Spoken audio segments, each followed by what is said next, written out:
하나님의 말씀은 고린도전서 2장 4절 5절 봉독합니다. 내 말과 내 전도함이 설득력 있는 지혜의 말로 하지 아니하고 다만 성령의 나타나심과 능력으로 하여 너희 믿음이 사람에 재있지 아니하고 다만 하나님의 능력에 있게 하려 하였노라. 아멘. 우리 옆에 사랑과 인사합니다. 사랑합니다. 축복합니다. 축복합니다. 당신이 최고입니다.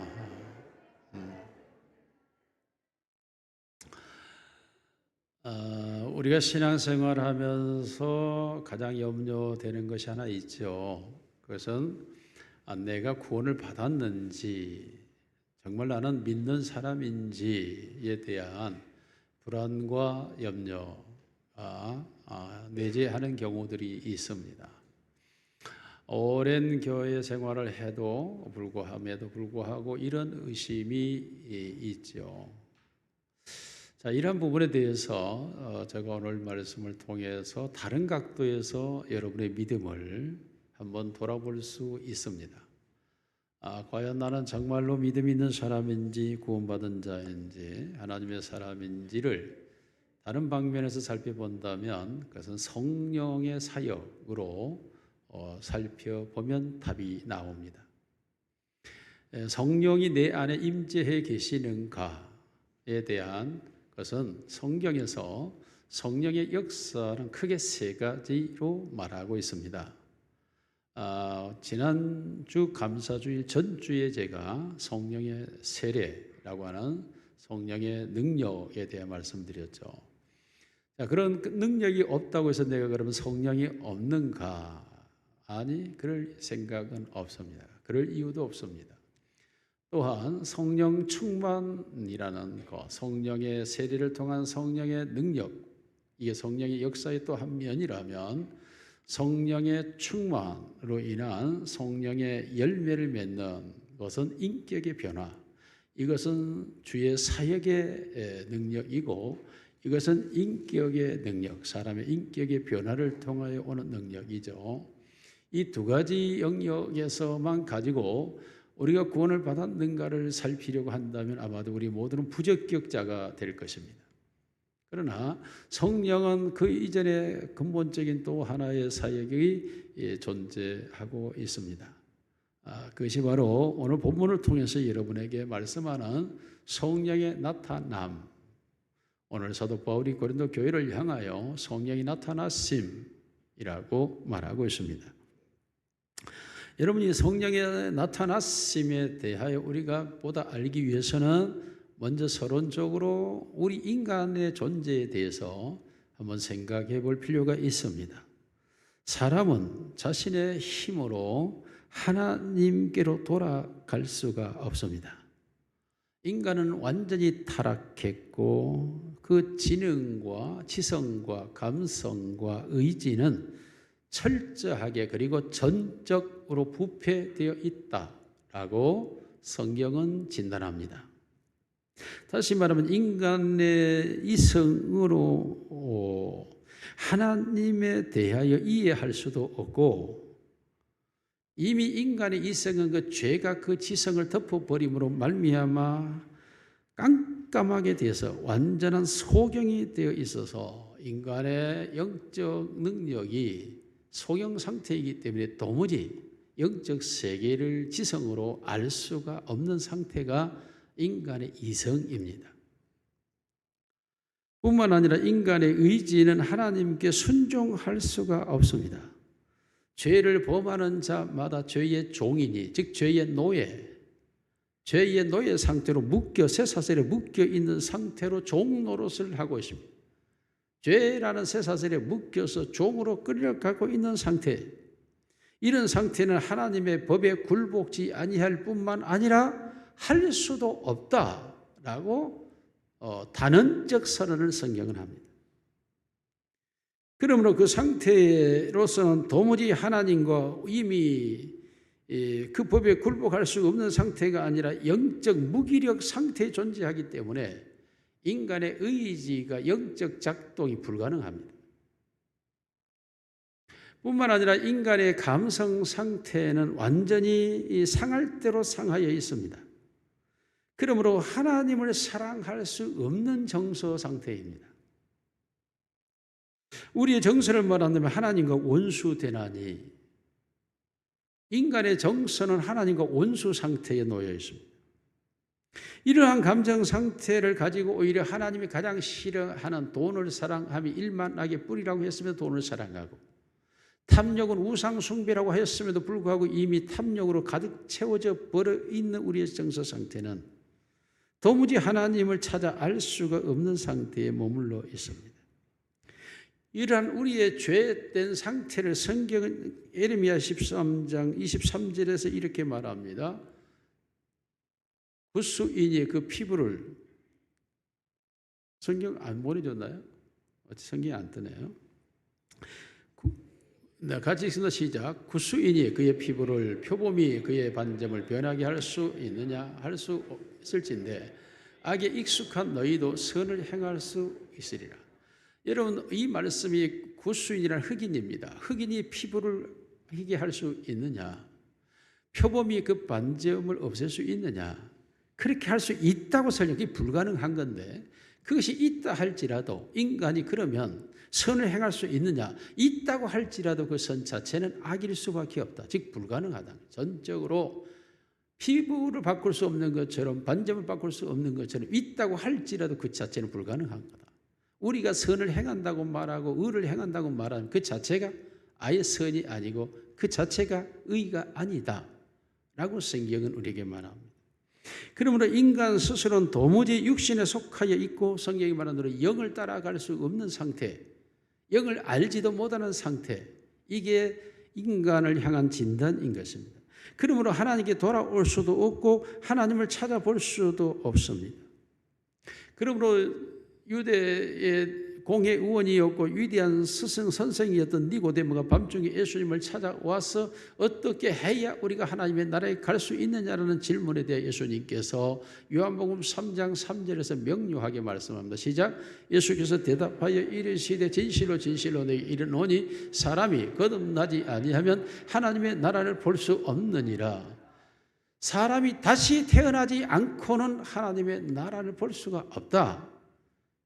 이 말씀의 의미를 좀 더 우리가 이해한다면, 내가 어머니의 뱃속에서 태어나서 육신이 되었고 사람이 되었는데 내가 다시 태어나지 않고서는 도무지 하나님의 나라에 대하여 알 수가 없는 존재라는 거죠. 육신으로 태어난 상태를 가지고는 하나님을 볼 수도 하나님의 나라를 알 수도 없다라고 예수님은 분명하게 말하고 있습니다.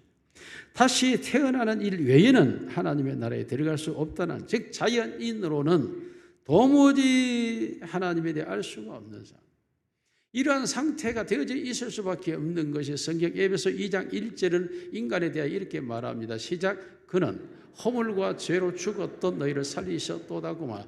허물과 죄로 죽었던 과거형, 이미 죽어버린 상태라고 말하고 있습니다. 이 죽어버린 상태를 향하여 에스겔서 37장 2절은 나를 시작 그 뼈 사방으로 지나가게 하시기로 본즉 그 골짜기 지면에 뼈가 심이 많고 아직 말랐더라.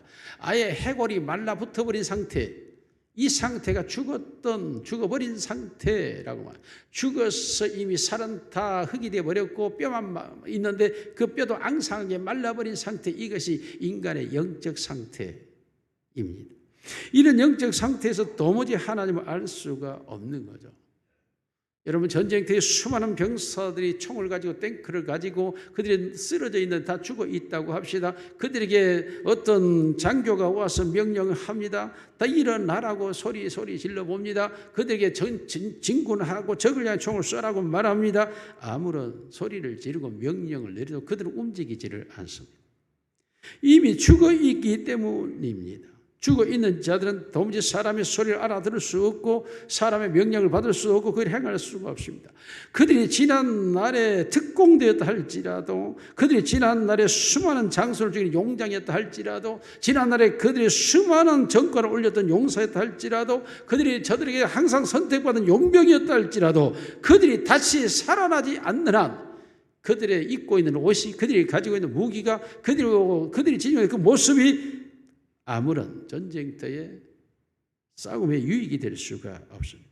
그 생명이 돌아오지 않고는 그가 외적으로 어떤 것을 가지고 있다 할지라도 아무런 의미가 없는 것처럼 오늘 이 세상의 모든 사람들은 다 영적으로 이렇게 말라 비틀어져 죽어버렸기 때문에 우리가 외형적인 모습을 아무리 선하게 의롭게 그리고 거룩하게 가져간다 할지라도 그 자체를 가지고는 하나님을 알 수도 없고 하나님의 나라를 볼 수도 없고 하나님의 나라에 들어갈 수도 없고 영적인 세계를 도무지 알 수 없는 상태에 머물러 있는 것입니다. 영적인 세계는 이와 같은 사람이 죽어버린 상태와 같다. 그리고 이미 썩어서 마른 뼈가 되어버린 상태, 이런 상태를 가지고는 생명으로 접근할 수가 없죠. 생명의 어떤 기능도 행할 수가 없는 것입니다. 이게 이 세상의 모든 인류의 모습입니다.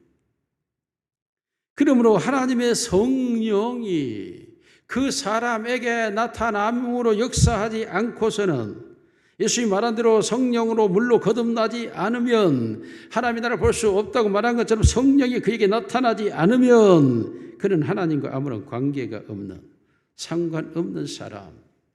비록 그들이 어떤 종교의 모습을 가지고 있다 할지라도 어떤 종교가 가지고 있는 어떤 일의 습관에 젖어 있다 할지라도 그는 죽은 자요 이미 하나님에서 떠난 자입니다.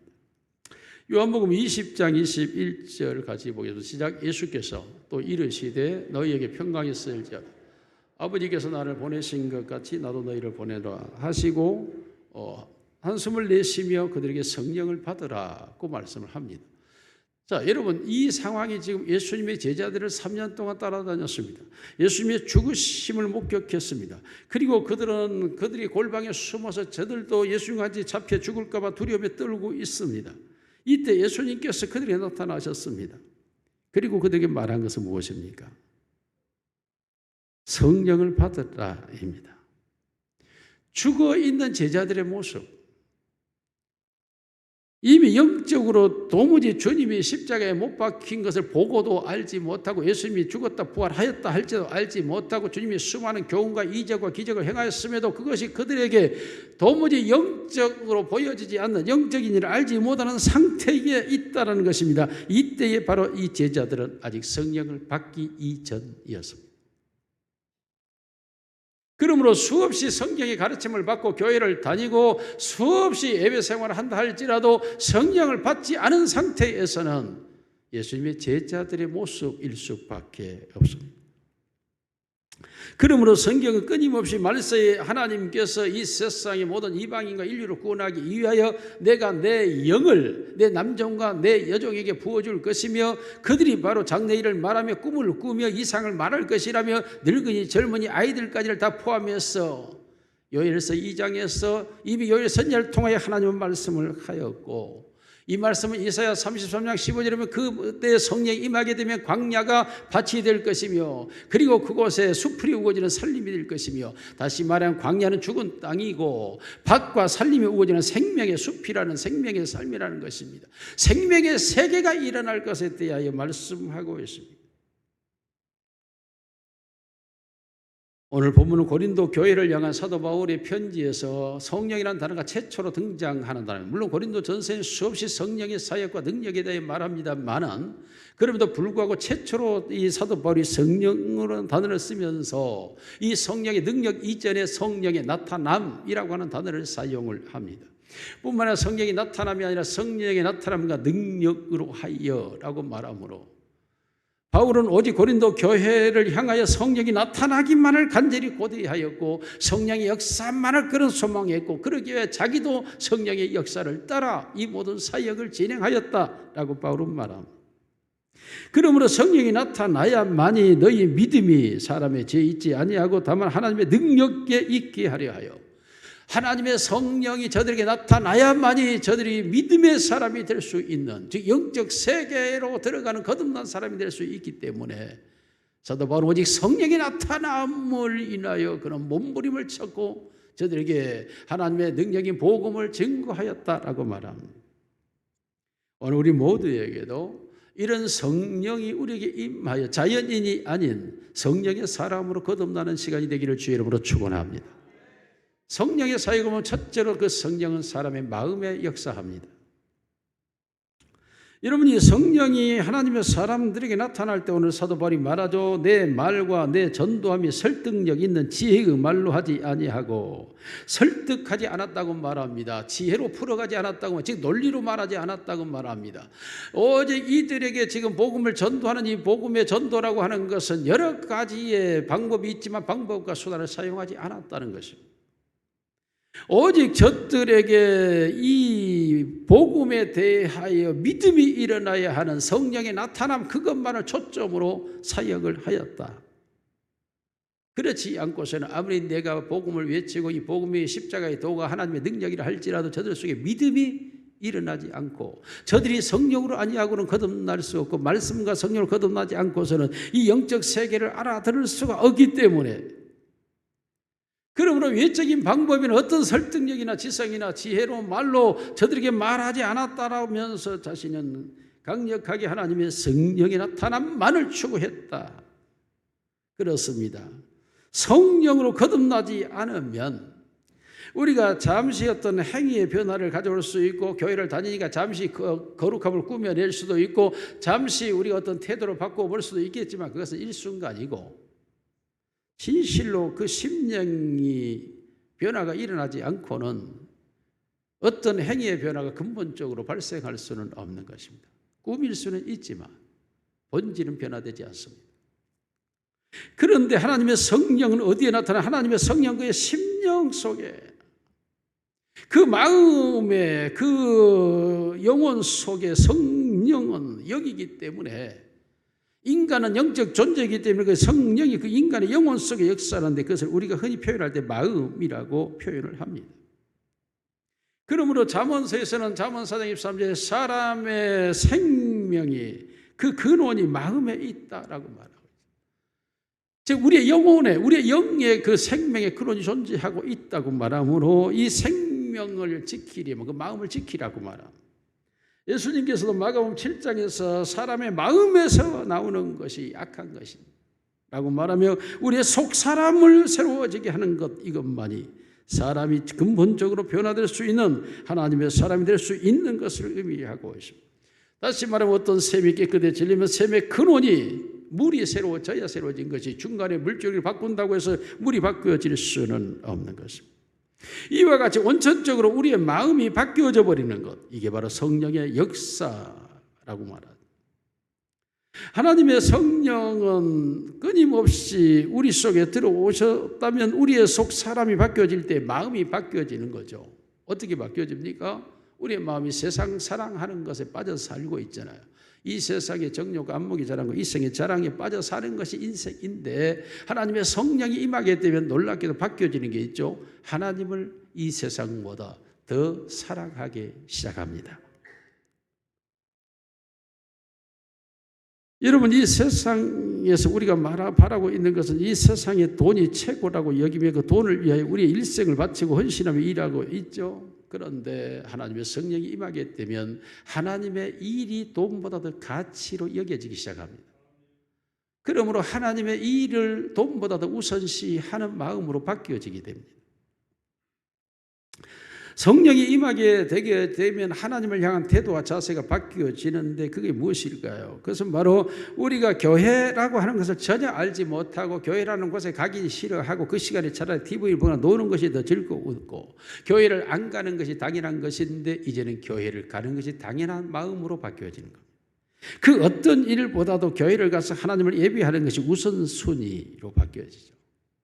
이전에는 성경에 대해 전혀 관심이 없었고 성경에 대해 지성적인 학문적 지식을만 갖고 있었는데, 놀랍게도 성경의 말씀들이 하나님의 말씀으로 내 마음에 믿어지기 시작하는 것입니다. 이전에는 전혀 기도하지 않고 살아가고 내 힘으로 살아갈 수 있는 것이 일상이라고 여겼는데, 놀랍게도 이제부터 나도 모르게 기도가 시작되기 시작합니다. 하나님을 향하여 기도가 시작되는 것입니다. 이제는 세상에 주는 기쁨을 얻기 위하여 그것으로 인생의 만족을 얻기 위하여 살아왔던 삶이지만, 이제는 하나님의 말씀과 성령의 은혜가 주는 기쁨을 더 추구하며 그 영적 기쁨을 따라 살아가려고 합니다. 이것은 내가 원하거나 내가 결단해서가 아니라 나도 모르게 하나님의 성령이 내 마음속에 들어와 하나님의 성령이 나를 거듭나게 하는 순간 나도 모르게 내 안에 내가 바뀌어져 있는 상태인 것입니다. 이것이 바로 성령으로 거듭남이라고 표현합니다. 이러한 역사를 이루기 위하여 하나님께서는 당신의 성령으로 역사를 하는데, 사도행전 16장 14절에 가서 보면 같이 읽습니다. 시작. 두아디라에 있는 자색 옷감 장사로서 하나님을 섬기는 누디아라 하는 여자가 말을 듣고 있을 때 주께서 그 마음을 열어 바울의 말을 따르게 하신지라. 놀랍게도 하나님의 말씀을 듣는 중에 내 마음이 열렸고 그 말씀을 내가 따라가기 시작했다는 겁니다. 이게 빌립보 교회의 시작의 누디아의 모습입니다. 아니, 그 말씀이 이상하게 내가 따라가기 시작하는 상태가 되어버린 거죠. 나의 의지와 관계없습니다.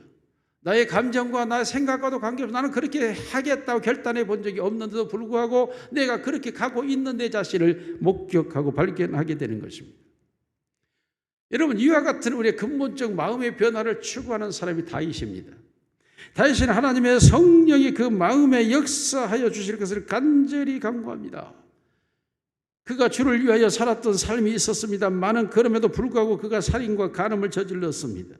눈물로 용서를 구하였지만 그것으로 그는 만족하지 않습니다. 왜 그랬을까요?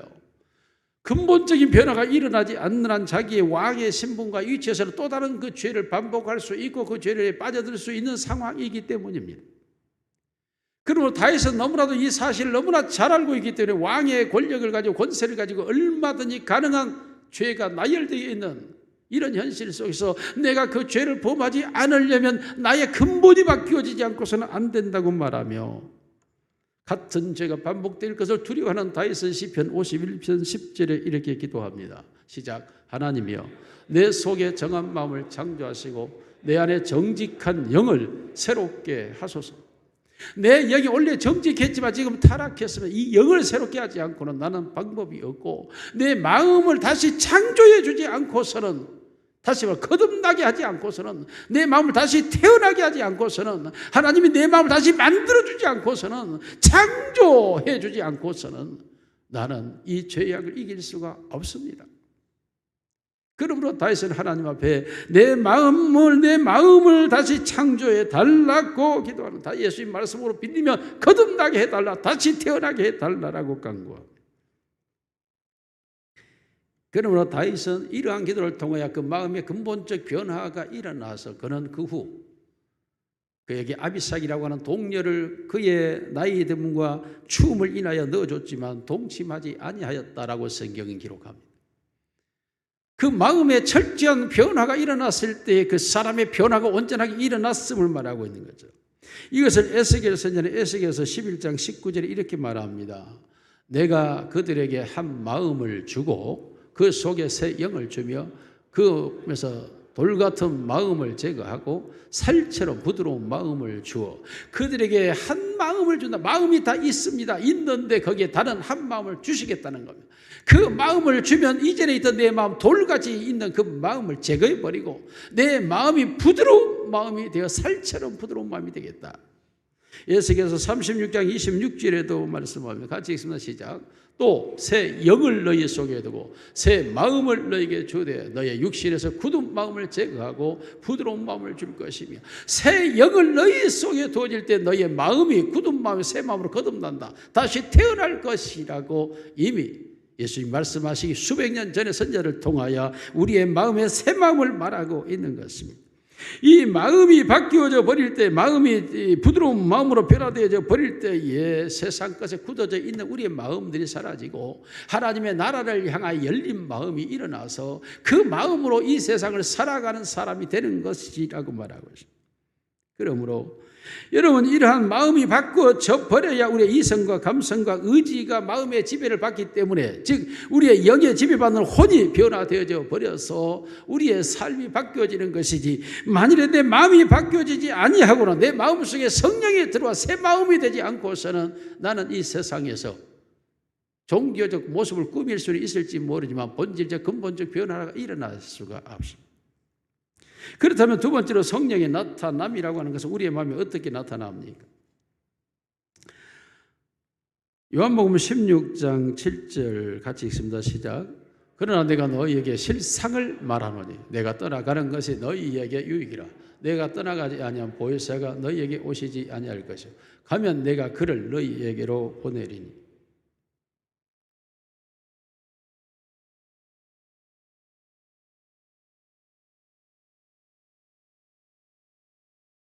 (8절입니다) 8절 9절 같이. 그가 와서 저희에 대하여 의에 대하여 심판에 대하여 세상을 책망하시리라. 저희에 대하여라 하면 그들이 나를 믿지 아니하며.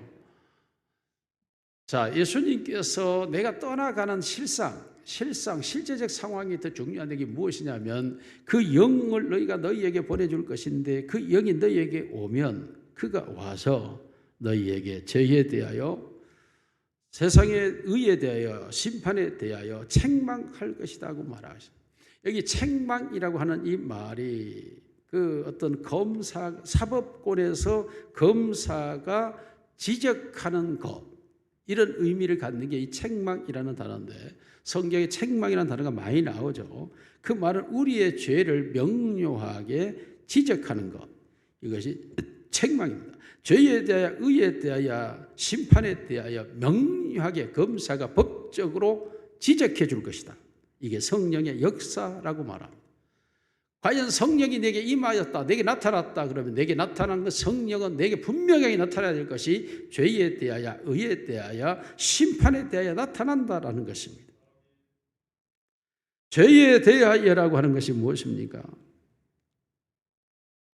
죄에 대하여라 하면 나를 믿지 아니함이라고 말하고 있습니다.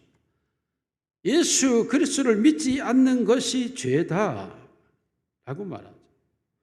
우리는 세상 죄라 그러면 보통 거짓말을 하거나 도둑질을 하거나 간음을 하거나 탐욕을 부리거나 이러한 것들이 죄다, 이걸 회개해야 된다라고 말하지만 성령이 오셔서 우리에게 죄라고 책망하는데 명료하게 검사처럼 지적해 주는데 그 죄가 뭐냐? 예수 그리스도를 믿지 않는 것, 이게 죄라고 우리에게 말하는 거죠. 여러분, 거짓말이라든지 탐욕이라든지 간음이라든지 이런 것들은 세상 법정에서도 죄라고 말합니다.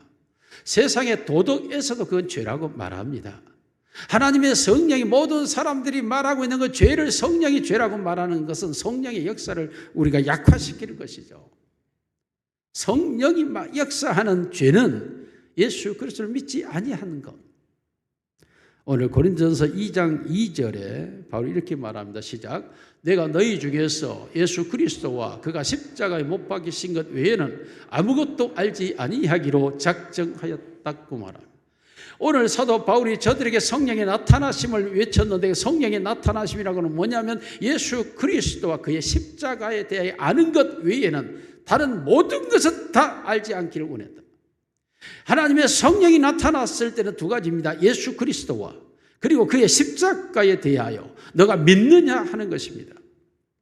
예수 그리스도라고 하면 그가 하나님의 아들이시며 인류의 구원자시며 메시아이시고 우리의 주가 되심에 대하여 너가 믿느냐는 것이고, 십자가라고 하는 것은 그의 사역의 결과인데 그의 사역을 통하여 인류의 모든 죄를 대속하였다고 하는 이 사실에 대하여 너가 받아들였느냐, 예수 그리스도와 그의 십자가에 대하여 너가 믿음을 가졌느냐. 너가 그것을 불신하면 그것은 너의 죄고 아직 성령이 임하지 않은 것이고, 만일에 너가 예수 그리스도와 그의 십자가에 대하여 너가 믿는다면 내게 성령이 나타난 것이라고 바울은 강조하고 있는 것입니다. 여러분, 우리는 세상에서 예수 그리스도를 믿지 않는 것과 그의 십자가를 믿지 않는 것으로 인하여 여러분들이 고통하며 통회하며 울며 자복해 본 적이 있습니까? 그렇습니다. 모든 그리스도인들의 신앙의 고백과 간증 속에 반드시 나타나는 게 뭡니까? 예수와 그의 십자가로 인하여 통회하며 자복하며 눈물을 흘리며 고통하며 괴로워하는 사실들 아닙니까? 여러분, 일반적으로 세상의 죄를 범한 사람들이 간음하다 들통나서 가정이 파괴되는 고통을 겪는다든지 거짓말에서 사기를 쳤다가 형벌을 받는다든지 이런 일로 인하여 회개하고 후회하고 뉘우치고 그리고 통탄하고, 이건 회개가 아닙니다. 죄를 뉘우치는 것이죠. 그러나 성령이 와서 우리의 죄를 회개케 하는 것은 그러한 세상이 말하고 있는 죄가 아니라 하나님이 이 땅에서 이루어 놓으신, 하나님이 이 땅에 인류를 구원하러 오신 예수 그리스도와 그가 인류의 죄를 대속하게 하여 당하신 고통의 십자가, 이 두 가지 사건에 대하여 너희가 믿느냐 믿지 않느냐가 성령의 역사요, 그것이 구원의 조건요, 그것이 바로 믿음의 원칙이라고 말하고 있는 것입니다. 여러분, 우리 모두가 신앙을 시작하는 과정 속에서 늘 경험하는 것 아닙니까? 예수 그리스도의 나타남과 그의 십자가의 은혜에 대하여 우리가 성령의 감동을 받고 우리의 죄가 용서됨을 인하여서 그로 인하여 기뻐하고 감사하고 감격하면서 주님 앞으로 나아가는 우리의 모습이 바로 우리의 신앙이 시작됐을 때의 모습들 아닙니까? 이게 바로 성령의 나타나심이었습니다. 성령이 우리에게 나타났기 때문에 우리는 예수 그리스도와 그의 십자가를 향하여 나아갈 수 있었고, 그 예수 그리스도와 그 십자가를 찬양할 수 있었고, 예수와 그 십자가에 대한 믿음을 통하여 내가 구원의 은혜를 받았다는 사실을 알 수가 있었고, 그러므로 우리가 하나님을 예배하는 자리로 나아갈 수 있는 것입니다.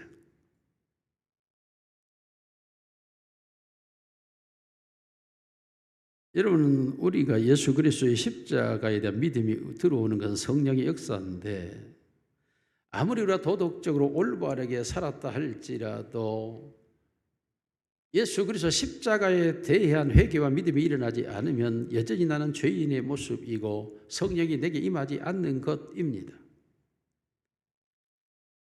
내가 교회 생활을 하면서, 종교 생활을 하면서 아무리 내가 거룩하고 의롭고 선하고 착하고 구제하고 선교하고 봉사하면서 교회 생활을 하여 집사가 되고 장로가 되고 권사가 되고 목사가 되었다 할지라도 예수 그리스도와 그 십자가와 내가 무관하다면 나는 성령을 받지 않는 사람입니다. 내가 그 모든 일을 행하고 있었던 그 모든 이유가 하나뿐이죠. 예수 그리스도이신 하나님이 내게 오셨고 십자가가 나를 죄에서 구원하신 그 은혜에 감격하여 내가 주를 향한 그 뜨거운 마음이, 하나님의 사랑이 내게 부어진 그 은혜로 인하여 내가 주의 몸된 교회에서 주를 예배하며 봉사하며 섬기며 살았다면 그것은 성령의 인도하심인 줄로 믿습니다. 진정으로 우리의 회개라고 하는 것은 성령이 우리에게 깨닫게 해주는 예수 그리스도의 십자가라고 말하고 있는 것입니다. 이것이 성령의 나타남입니다. 의에 대하여라 하면 예수 그리스도가 성경에 그렇게 말하고 있죠. 내가 죽었다가 다시 부활하여 하나님께로 올라감이라고 말하고 있습니다. 인간의 의는 부활의 은혜밖에 없습니다. 부활만이, 다시 죽고 살아날 때만 인간이 의로워질 수밖에 없죠. 그러므로 예수 그리스도의 부활만이 우리를 의롭게 하시는 거죠. 그러므로 성령이 오셔서 우리에게 무엇을 역사합니까? 우리가 예수 그리스도의 부활로 말미암아 우리도 의로워졌다, 즉 죽었다가 다시 살아난 자로, 옛사람은 죽고 새사람이 되었으므로 그리스도 안에서 새로운 피조물이 되었으므로 그러므로 너는 의로운 자가 되었다라고 성령이 우리에게 말씀해 주시는 것입니다. 그러므로 내가 의인이 되었다고 하는, 용서받은 의인이 되었다고 하는 이 사실로 인하여서 내가 하나님께 기뻐 뛰며 찬양하며 영광을 돌리며 내 생명을 다 주께 드려도 아까움이 없는 삶이 되어지는 것은 내가 의로운 자가 되었다고 하는, 하나님의 자녀요 백성이 되었다고 하는 이 놀라운 신분의 확인 때문 아니겠습니까? 하나님의 성령이 우리 안에서 그걸 인쳐주신다라고 말합니다. 확실하게 도장 찍어주는 거죠. 내가 예수 안에서 의인이 되었다고 하는 이 믿음이 하나님의 성령의 역사이신 줄로 믿습니다. 이게 성령의 나타남입니다. 예수 그리스도를 통하여 내가 의인이 되었다고 하는 이 사실이, 심판에 대하여라면 세상에 대한 심판이 이미 이루어졌다고 말하여 이 세상은 악한 사단의 권세와 죄로 인해 멸망할 세상이잖아요. 예수 그리스도가 죄로 멸망해버렸기 때문에 죄로 인하여 다시 멸망받지 않을 세상이 되어버렸음을, 그러므로 이 땅에 하나님의 나라가 임하였다고 주님은 선언하고 있는 것입니다.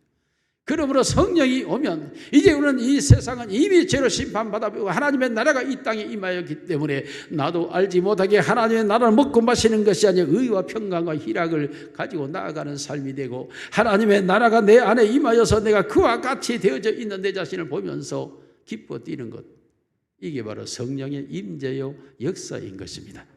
성경은 다른 표현을 말해서 세상에 대하여 너희는 죽고 하나님의 나라에 대해서 살아난 자들이라고 말하고 있습니다. 오늘 우리 모두는 하나님의 나라의 사람으로 살아가고 있는 줄로 믿습니다. 세상 사람으로 살아가는 자들이 아니라 하나님의 나라 백성으로 살아가고 있는 이 모습, 이것이 바로 성령의 내게 임하였고 내가 믿음으로 구원받은 자라고 하는 확실한 증거가 되는 것입니다. 그러므로 우리 모두가 성령의 나타났음이 우리 안에 있음이 확인되기를 주님의 이름으로 축원합니다. 마지막 세 번째로, 그렇다면 그 성령은 우리 안에 임하여서 우리의 마음에 임하였고 우리를 죄에 대해 의에 대해 세상에 대하여 우리에게 분명히 깨닫게 해주시고 난 후에 어떻게 할까요? 성령은 우리를 세 번째 진리 가운데로 인도하십니다. 오늘 5절에 이렇게 말하죠. 같이 있으나 시작. 너희의 믿음이 사람의 죄 있지 아니하고 다만 하나님의 능력에 있게 하려 하였노라. 우리의 믿음이 어디에 있느냐? 하나님의 능력에 있다라는 사실입니다. 자, 우리가 가지고 있는 이 믿음의 세계는 하나님의 능력의 세계인 것입니다. 하나님의 성령은 우리를 이 하나님의 능력의 세계로 인도해 가는 것. 9절 말씀 같이 보겠습니다. 9절 시작. 기록된 바 하나님이 자기를 사랑하는 자들을 위하여 예비하신 모든 것은 눈으로 보지 못하고 귀로 듣지 못하고 사람의 마음으로 생각하지도 못했다가, 하나님이 예비하신 모든 것은 사람이 알 수가 없는, 상상도 할 수 없는, 이해도 안 되는, 도무지 역사학으로도 안 되고 과학적으로도 증명이 안 되고 철학적으로 설명이 불가능하고 이 세상의 모든 고등학문을 다 동원해도 알 수가 없는 세계. 그러므로 하나님이 예비하신 이 나라는 도무지 사람의 능력으로는 알 수 없는 세계이기 때문에 하나님의 성령만이 오셔야, 하나님의 성령은 하나님의 깊은 것까지라도 통달하여 우리에게 주시는 줄로 믿습니다. 그러므로 점점 하나님의 나라를 알아가는데 2장 12절 같이 봅니다. 시작. 고린도전서 2장 12절 시작. 우리가 세상의 영을 받지 아니하고 오직 하나님으로부터 온 영을 받았으니 이는 우리로 하여금 하나님께서 우리에게 은혜로 주신 것들을 알게 하려 하심이라. 은혜로 주신 것들을 알게 하려 한다. 알게 하려 한다 이 말이 끌려 들어가게 한다 그 말이에요. 알게 하려 한다는 말은 단지 우리의 지식적으로 무엇인가를 알아간다 깨달아간다가 아니라 끌려가는 거죠. 하나님의 능력의 세계로 점점점 내가 끌려 들어간다고 하는 말은 내 힘이 작동되는 것이 아니라 타의 힘이 나를 끌고 들어가는 상태. 하나님의 영이 임한 사람들은 점점 하나님의 세계로 나도 모르게 끌려 들어가는 거예요. 빨려 들어가는 거죠. 나와 상관이 없어요. 점점 하나님의 세계로 점점 끌려 들어가는데 이런 표현을 요한복음 14장 26절에 예수님이 이렇게 말씀합니다. 시작. 보혜사 곧 아버지께서 내 이름으로 하신 성령 그가 너에게 모든 것을 가르치고 내가 너에게 말한 모든 것을 생각나게 하고, 점점 그 성령이 나를 가르쳐서 몰랐던 걸 알아가게 하고 생각지 못한 생각나게 하여 점점 하나님의 능력의 세계로 내 영역의 폭을 넓혀가는 거예요. 하나님의 성령은 나를 그렇게 가는. 다시 말하면 여러분의 신앙의 세계가 점점점 넓어져 가고 높아져 가고 깊어져 가고 점점점 알아져 가고 있다면 하나님의 성령의 역사인 줄로 믿으시기를 바랍니다. 점점 내가 하나님과 더 가까이 가는 것 같고 점점 하나님으로 통하여 내 죄가 더 많이 보여지는 것 같고 내 죄가 점점 여실해져 가는 것 같다면 하나님께로 더 가까이 나가는 내 모습, 하나님께로 가까이 가면 갈수록 나의 초라함과 연약함과 더러움과 악함과 부족함과 어리석음 더 보이기 시작하는.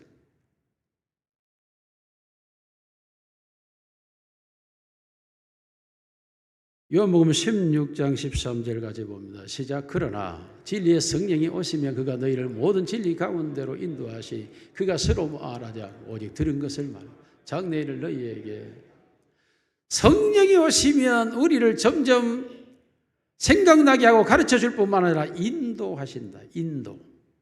진리의 성령이 오신다. 이 말은 진리 가운데로 우리를 인도한다는 거예요. 성령을 받지 않은 모든 이단들은 점점 악으로 거짓으로 끌려 들어가고 빨려 들어가지만은 육체의 소욕을 따라 점점 불의와 초악으로 가지만은 그러나 하나님의 성령을 받은 사람은 점점 진리 가운데로 진리 진리 가운데로 내가 점점 인도되어져 가는. 여러분, 우리 모두가 점점 하나님의 나라를 향하여 나아가고 있는 내 모습을 내가 보고 있다면 그것은 내가 아니요 하나님의 성령이 나를 인도하시는 줄로 믿습니다. 예수님께서 부활하신 후 제자리에 나타나셔서 그 제자들에게 말씀을 하면서도 예수님도 그렇게 말해요. 너희가 성령을 받지 않으면 내가 아무리 모든 말을 했고 모든 일을 보여줬고 모든 일을 알게 했고 듣게 했고 너희에게서 나타났지만 너희가 알지 못한다. 요한복음 16장 12절 시작. 내가 아직도 너희에게 이를 것이 많으나 지금 너희가 감당하지 못하리라. 감당하지 못하다, 이해하지를 못한다. 내가 하나님의 나라의 일을 아무리 너에게 보여주고 너에게 나타내고 너에게 가르쳐주고 설명해줘도 너희가 그걸 이해를 못한다. 알지 못한다. 왜요? 하나님의 성령이 아직 오지 않았기 때문에. 그러므로 예수님께 너희가 성령을 받아야 너희가 영의 일을, 하나님의 나라의 일을 알 수 있다고 말하고 있는 것입니다. 하나님의 성령이 우리에게 임하게 되면 반대적 개념으로 점점 생각나게 하고 깨달아가게 하고 진리 가운데로 들어가게 하고 점점 끌려 들어가서 점점 알아져 가는 하나님의 세계에, 하나님의 능력에, 하나님의 은혜에, 하나님의 진리에 대하여 점점 더 복록해 영적 세계를 알아가는 사람. 오늘 우리 모두가 믿음으로 우리의 구원을 확인할 것이 아니라 하나님의 성령으로 내가 하나님의 사람인가를 확인하시기를 원합니다. 내 마음속에 하나님의 성령이 임하였다고 한다면 본질적인 변화가 일어난 것이고, 본질적 변화가 일어났다면 예수 그리스도와 그의 십자가를 내가 믿는 것이고, 그로 인하여 내가 구원받았고 하나님의 자녀가 되었다면 점점 하나님의 세계에 대해 점점 내가 알아가고 깊이 들어가는 거예요. 다시 말하면 점점 기도하지 않던 사람이 기도하기를 시작합니다. 귀로만 들려왔던 성경이 점점 깨달아지기 시작하고 마음으로 들어오기 시작하고 그 말씀이 나를 행동으로 이끌어가기 시작합니다. 저는 내가 그 말씀에 대하여 알고 있었던 말씀이 이제는 믿음으로 들어와서 그대로 된다라는 확신으로 내가 나아가기 시작합니다. 이것이 영적 세계에 대해 점점 내가 그 사람, 영적 사람이 되어져 가는 증거인 것이죠. 오늘 사무교회 모든 성도님들은 이 성령의 거듭남, 성령의 나타남이 우리 모두의 심령과 삶 속에 일어나기를 주님의 이름으로 축원합니다. 살아계신 우리 아버지 하나님, 성령을 주시옵소서. 성령이 나타나 주시옵소서.